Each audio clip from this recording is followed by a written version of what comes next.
नमस्कार दोस्तों, कैसे हैं आप सभी के सभी। आई होप सभी हेल्दी हैं, कंसिस्टेंटली प्रिपेयर कर रहे हैं। तो एक इम्पॉर्टेंट अपडेट है सभी उन स्टूडेंट्स के लिए जिन्होंने आरआरबी का फॉर्म भरा है। आरआरबी प्री के जो एग्ज़ाम्स है, clerk pre then PO pre का एग्ज़ाम के लिए अपेयर होंगे। जो एक बड़ा चेंज जो रहता है, जो आई होप आप सभी यूज टू हैं, अगर नहीं है तो अभी आई थिंक कल ही आरआरबी क्लर्क प्री के लिए आप लोगों को एक मॉक टेस्ट प्रोवाइड किया गया है। एक देखिएगा, ये रहा आपका लिंक। इसको एक बार ज़रूर चेक कीजिएगा, क्योंकि इससे आपको आइडिया लगेगा कि पेपर का पैटर्न का नहीं पता चलेगा, बट जो इंटरफेस रहने वाला है ना, उसमें क्या क्या प्रॉब्लम्स आ सकती है और किस तरह का इंटरफेस रहता है। अब मैं इसको आपको मॉक के थ्रू समझाता हूँ। जैसे कि आपने क्लिक किया, क्लिक करने के बाद अब सबसे पहली चीज़ आपसे मांगेगा ये, please select the state applied for. कौन से स्टेट के लिए, जैसे आपने कोई भी स्टेट भर दीजिए। जैसे मैंने गुजरात भर दी, गुजरात पे आपने गो किया।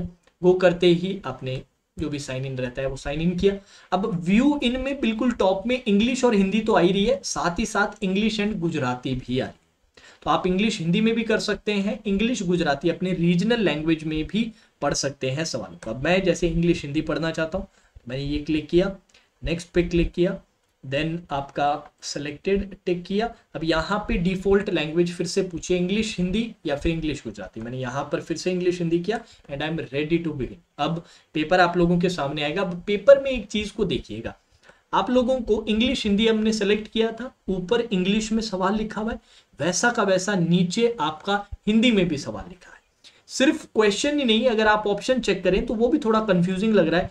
ग्रीन और नीचे हरा, रेड लाल, पेंट रंग, ब्लैक काला, येलो पीला, ऐसे करके आप लोगों को हिंदी इंग्लिश दोनों में ऑप्शन मिले। अब आपने मान लेते हैं इंग्लिश और गुजराती में अगर सेलेक्ट किया होता तो ऊपर इंग्लिश नीचे गुजराती आपको दिखती।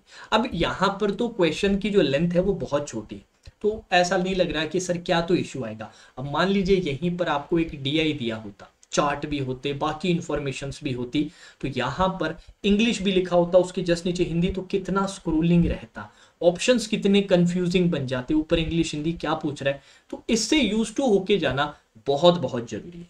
साथ ही साथ आप जैसे कि डिफरेंट, इन्होंने बहुत ज़्यादा क्वेश्चंस तो नहीं दिए, नॉर्मल कुछ एक क्वेश्चंस दिए हैं। हाँ जी, हाँ जी, जैसे कि ये देखिए, ये यहाँ पर इसने क्वेश्चन लिखा अर्थमेटिक का, नीचे इसका हिंदी में लिखा, ऊपर और हिंदी देखो, इंग्लिश हिंदी दोनों साथ साथ ही एक ऑप्शन में है, तो थोड़ा कंफ्यूजिंग लगने लग जाता है। एक बात और मैं कहूंगा, यहाँ पर आप ये जो एरो देख रहे हैं ना, इस एरो का जरूर इस्तेमाल करना। इससे क्या होगा कि आपकी वो जो टिक करने वाले जो क्वेश्चंस नंबर वाला जो अलग से टेबल सा बन रखा है वो गायब हो जाएगा, और इसकी थोड़ा सा ये एक्सटेंड हो जाएगा, तो स्क्रोलिंग उतनी ज़्यादा शायद ना करनी पड़े। अब इन्होंने जानबूझ के कोई सवाल इतना ऐसा दिया नहीं जिसमें स्क्रोलिंग की ज़रूरत पड़े। पिछली बार भी यही किया था इन्होंने कि छोटे छोटे क्वेश्चंस दे दिए थे, पर आप सभी जानते हैं कि क्वेश्चंस इतने छोटे छोटे नहीं आते, बहुत बड़े बड़े क्वेश्चंस आते हैं। पजल सेटिंग अरेंजमेंट रही, डीआईज रही, जिनमें आपको काफ़ी स्क्रोल करना पड़ेगा। और जो बच्चे इस स्क्रोलिंग से यूज टू नहीं होते, इस इंटरफेस से यूज टू नहीं होते, वो पेपर में अपने इजीली 5 से 6 मिनट इन चीज़ों में गवा देते हैं। और आप जानते हैं 45 मिनट में से 5-6 मिनट का मतलब है सिलेक्शन और नॉट सिलेक्शन का, ठीक है, ये तो सभी जानते ही हो। तो आप जो भी मॉक्स दे रहे हो, कोशिश ये करो कि जो इंटरफेस एग्जैक्ट आरआरबी का है उसी इंटरफेस में मॉक दे रहे हो और उससे पूरी तरीके से यूज टू होके जा रहे हो। कुछ बच्चे ये सोच रहे होंगे कि सर हमें मॉक्स देने की जरूरत नहीं, ऑलरेडी हमारी स्पीड अच्छी है। भाई इंटरफेस से यूज टू हो जाओ, इसके लिए तो कम से कम मॉक दे दो, इसके लिए तो कम से कम मॉक निकाल लो। तो जो भी आप मॉक देते हो इंटरफेस के अकॉर्डिंग दीजिएगा, ठीक है। अब जाने से पहले मेरी तरफ से कुछ सजेशंस, फ्री सोर्स है ओली बोर्ड का, करंटली उनकी टॉप 300 एमसीक्यू क्वेश्चंस की पीडीएफ रिलीज कर दी गई है, ई बुक रिलीज कर दी गई है लास्ट 6 मंथ्स की।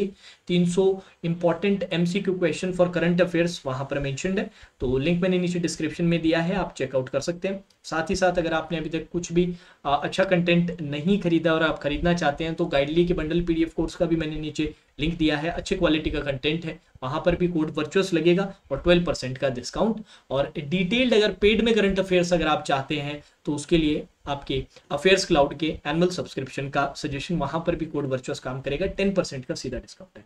जितने भी सजेशंस के बारे में बात की है सब डिस्क्रिप्शन में मिल जाएंगे। आई होप वीडियो आपको अच्छा लगा और इसके बारे में सोचिएगा जरूर, क्योंकि ये बहुत बड़ी प्रॉब्लम बन सकती है आप लोगों के लिए आने वाले पेपर में, तो इससे यूज टू होना मस्ट।